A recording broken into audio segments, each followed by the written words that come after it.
maybe complicated, I think a complicated question for both of you.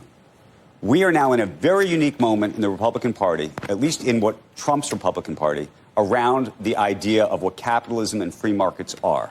You look at the transaction that took place with Intel, what's happening potentially with AMD and NVIDIA. We can go down the line when it comes to industrial policy, tariffs and the like. These are not considered free market principles at all. In fact, some people would describe these as socialist principles. What say you? Well, let's take Intel as an example. Okay.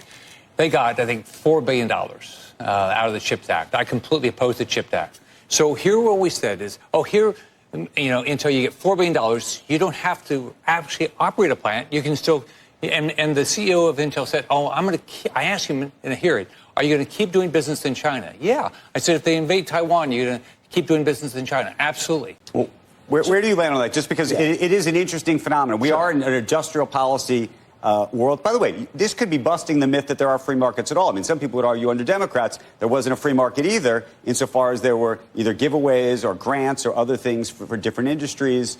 I mean, we could go down that line, but it's a different approach. Well, here's what I'll say, Andrew. The modern Republican Party is a big tent coalition. I believe that capitalism is the best system known to the history of man to lift people up from poverty. And I give President Trump for unifying what is a big tent coalition. Now, to pick up where Senator Scott left off on the CHIPS Act, I'll give you my perspective. I think the CHIPS Act was a mistake. It was based on this false premise that we're trying to imitate China, where China showered a bunch of semiconductor companies with money. Didn't go very well. They're being investigated for corruption, which is the sign that it failed. In the U.S., we shouldn't copy that method by having showered them as we did under the Biden administration.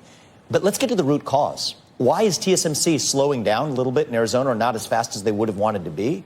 It's in part because we don't exactly have yet the skilled workers to build those sub-10 nanometer leading edge semiconductors, which goes back to deeper root causes that I'm looking to address in our educational system. I mean, the average student right now in the United States is 4 full academic years behind the average student in China. A 7th grader here is performing at the same academic standard as a 3rd grade student in China. That's unacceptable.